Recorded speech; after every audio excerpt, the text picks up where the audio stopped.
Well, hello, everyone. Welcome to our webinar today on a plan giving primer. Thank you so much for joining us, and thank you so much for being part of our Chapel in York family. We are delighted to have you here with us, and we're providing this webinar today as a benefit to you. As I said, you are a valued partner with us, and your fundraising success matters. We want to be equipping you with the resources that you need so that you can have great success with your US fundraising. As we get started, I'll just introduce myself. So I'm Heather Hill. I'm the Executive Director of the US Foundation. I've got over 2 decades of experience in fundraising and the philanthropic sector. I've spoken extensively internationally. I've worked for large INGOs, in addition to working for higher education and other types of organizations as well, and have extensive experience in all aspects of fundraising, everything from annual gifts and alumni relations to major gifts and planned gifts. So I hope that a little bit of what I've learned over my time in the profession can be helpful for you today as we talk about planned giving. And I will also let Lisa introduce herself. Good afternoon, everybody. Past and present contacts, it's nice to see you all. My name is Lisa Criddle. I've been with Chapel in York now just over 13 years. On the US and UK management service side of things, everything to do with setting up, managing, down to dissolving 501c3 organisations. We're also joined here by my colleague Jacqueline Bryant, who's in the regulatory department, and also our Savannah, who's in the governance section. There's also Jennifer Elms here, who's dealing with the UK client management services. So if I haven't met you before, lovely to meet you all and look forward to the seminar. Great, thank you, Lisa. Well, as we get started, just a little word of advice. If you have any questions or anything, please feel free to use the chat function in the Zoom meeting. We'll try to keep an eye on those as we go through, but also we'll try, I'm hoping to leave ample time at the end for questions and answers, should you have anything that you'd like to discuss further. So let me share my screen and we will get started.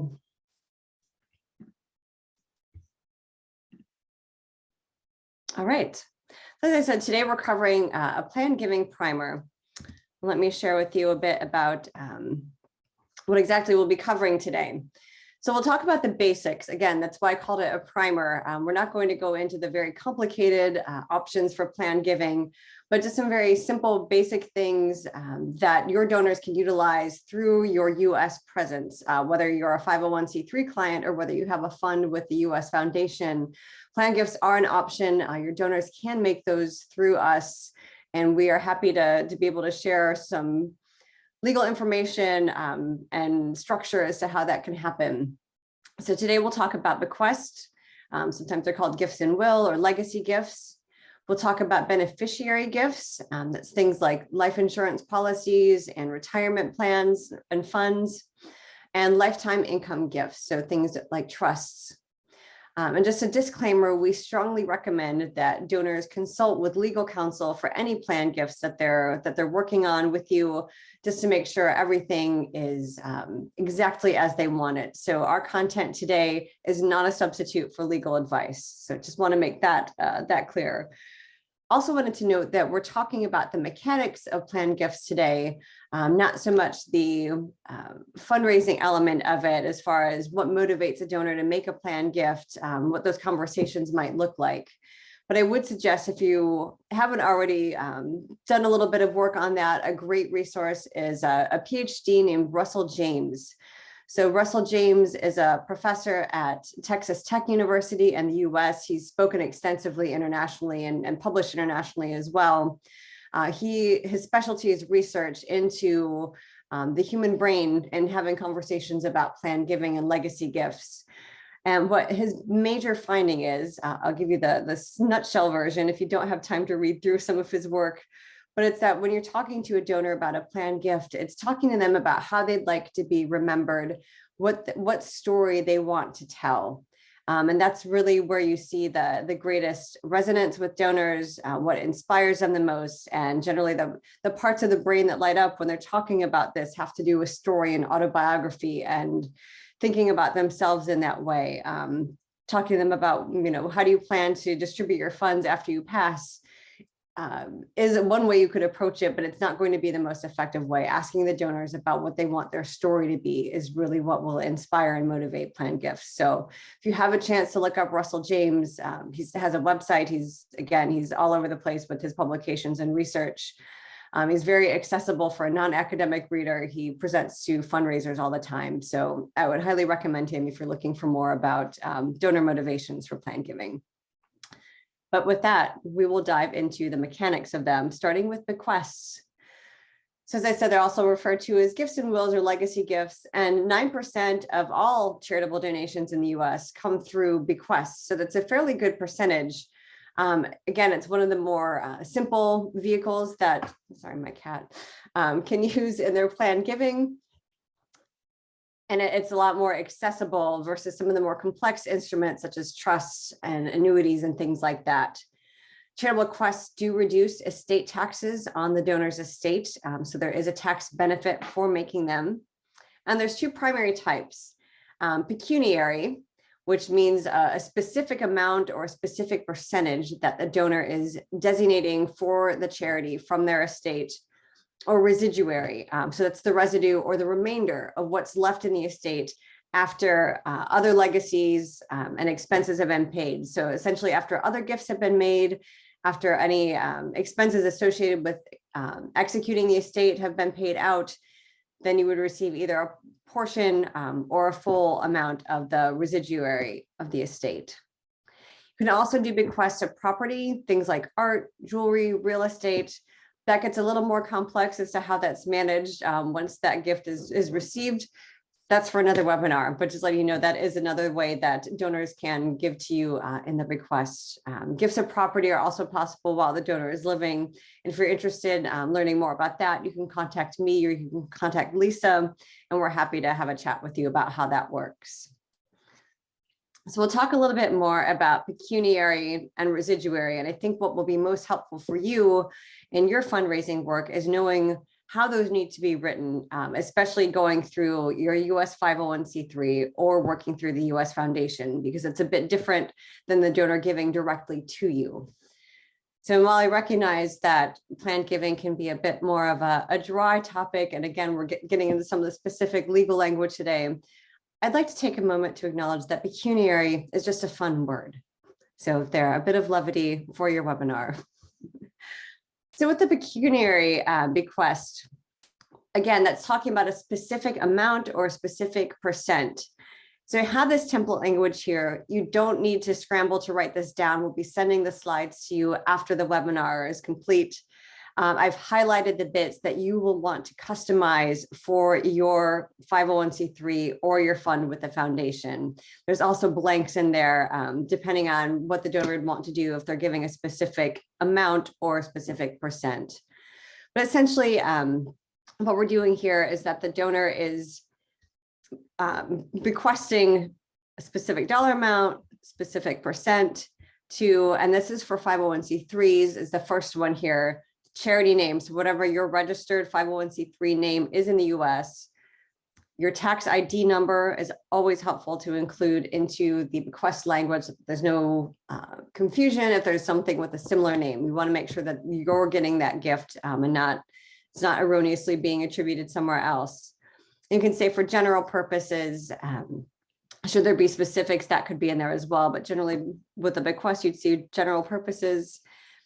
And then we will also want to put this kind of conditional clause in here, just in case for some reason you no longer have your 501c3 or something has changed.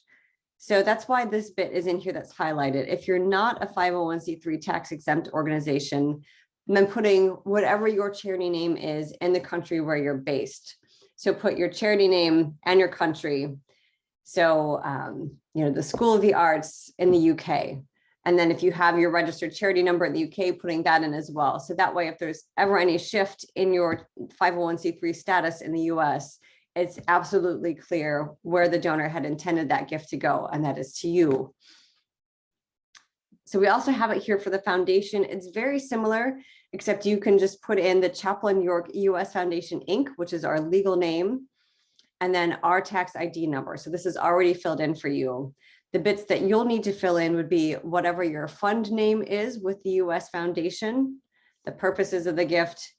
And then again, should you not be with the foundation anymore, making sure that you put in your charity name and the country where you are based and a registered charity number in that country, should you have one.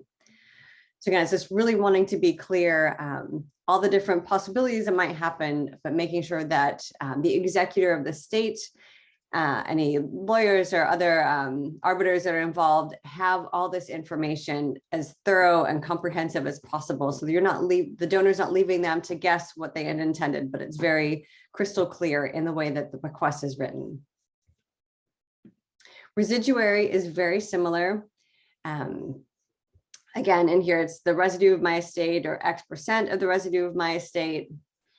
And again, for 501c3, that's the first bullet point. You're putting in your charity name.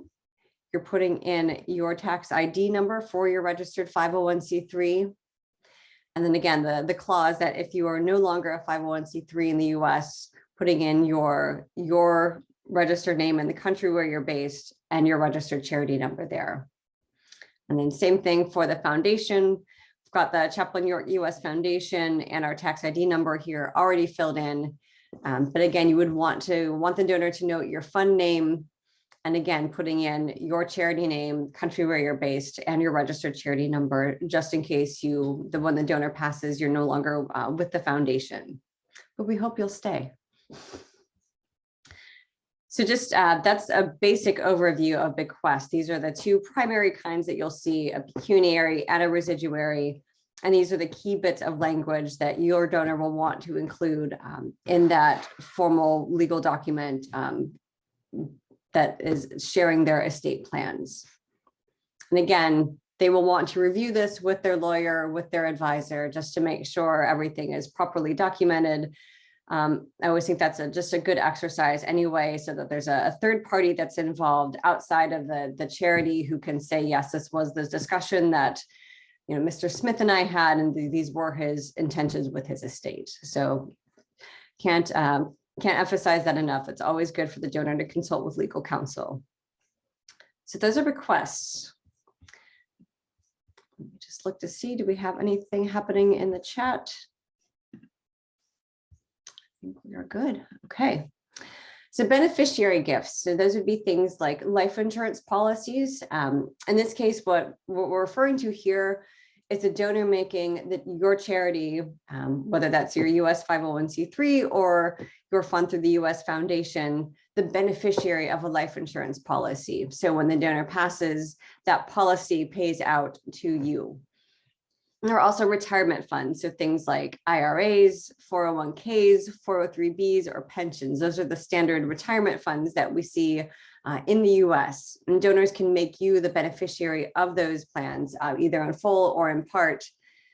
And again, it would function the same way that it does for a bequest as far as the language that would be used, and making sure that they're referring to you, your 501c3 and your registered 501c3 number, as well as the clause about if that's no longer in existence, to give it directly to you and the country where you're based. And again, the donor or their heirs receive a tax benefit for this, depending on when they're giving it. But generally, with the planned gift, it's going to be the heirs in the estate that see the tax benefit. Again, the named beneficiary, your 501c3 or the Chaplain York US Foundation, Inc., putting those tax ID numbers in there. So I didn't repeat all that language because it's going to be very similar to what was in the bequests. But if you have any questions about that, if you're having those types of conversations with your US donors, Lisa and I are happy to be a resource for you in talking about that.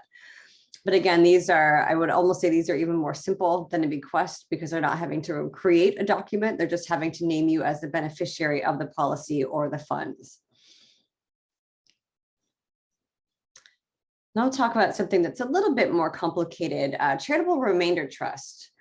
So a charitable remainder trust, you often would see this with a high net worth donor. Bequests and the beneficiary gifts tend to be available to donors at any giving level. Charitable remainder trust, you tend to see more with the high net worth donors who have assets that they want to put into a trust. So it's an irrevocable trust set up by the donor. Once it's created, that's it. And the donor typically will receive a tax deduction for the assets they contribute to the trust at the time that they're setting it up.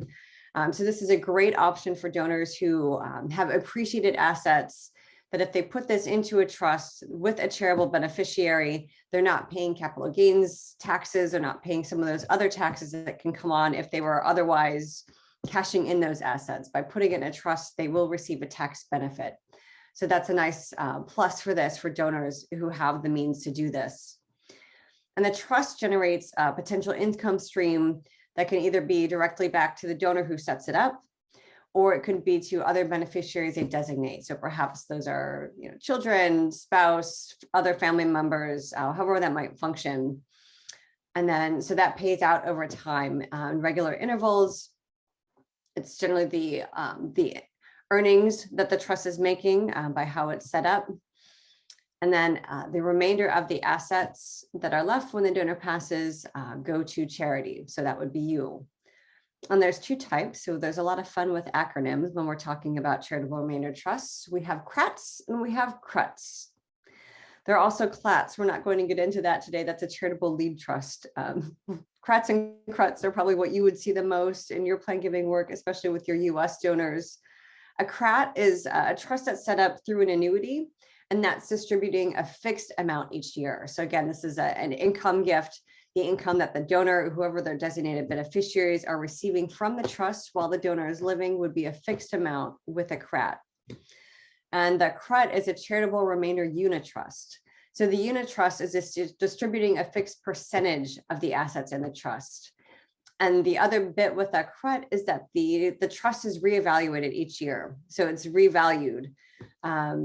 So kind of adjust for inflation, other things like that. So the value of the trust might go up, it might go down. So that one will fluctuate a little bit more.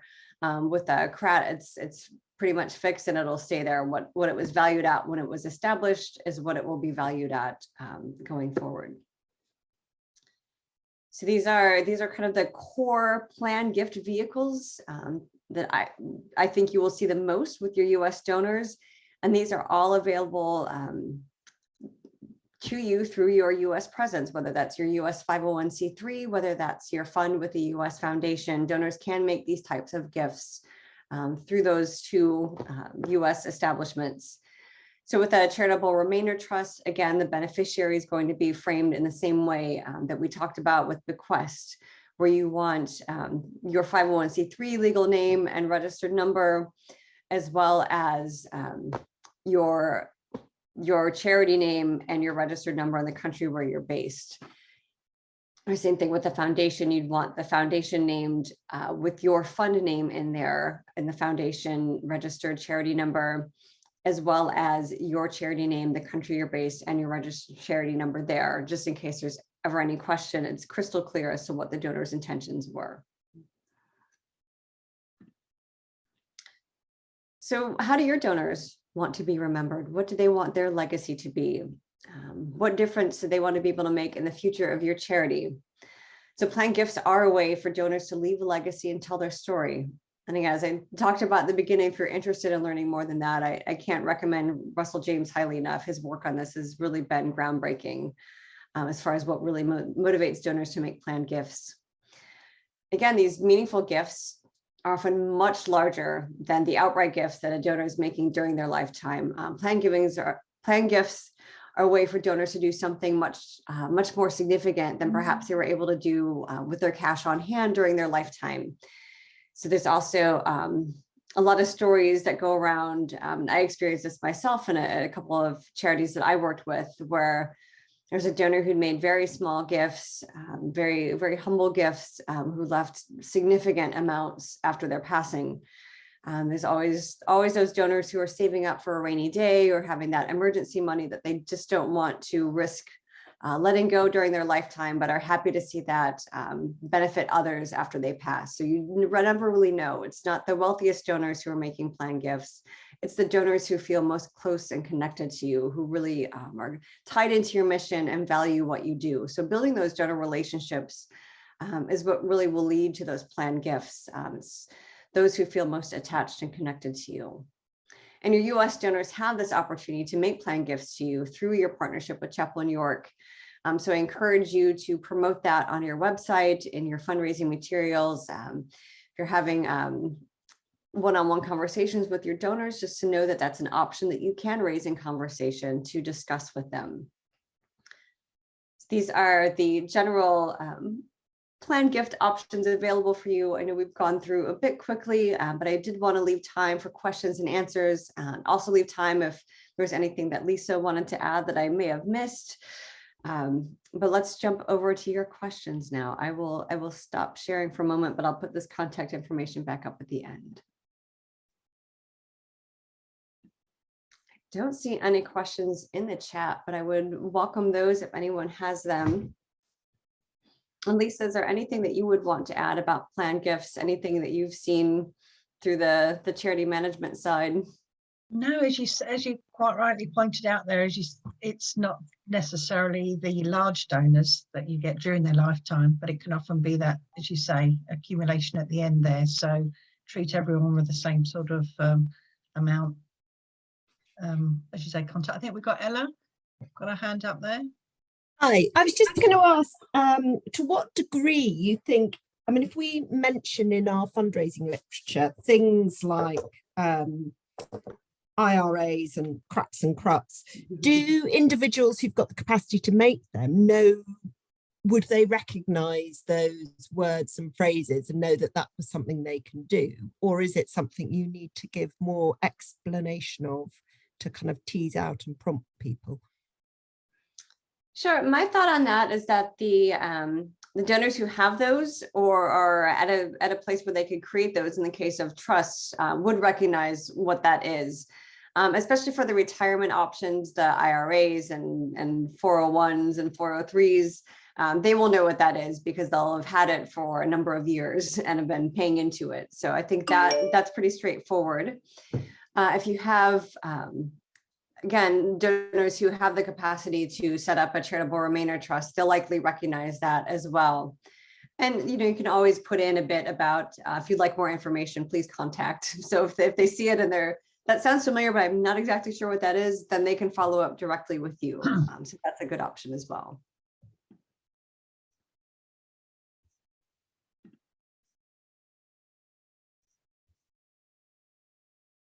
And I would also say, we're not necessarily seeing donors of a certain age who are doing this.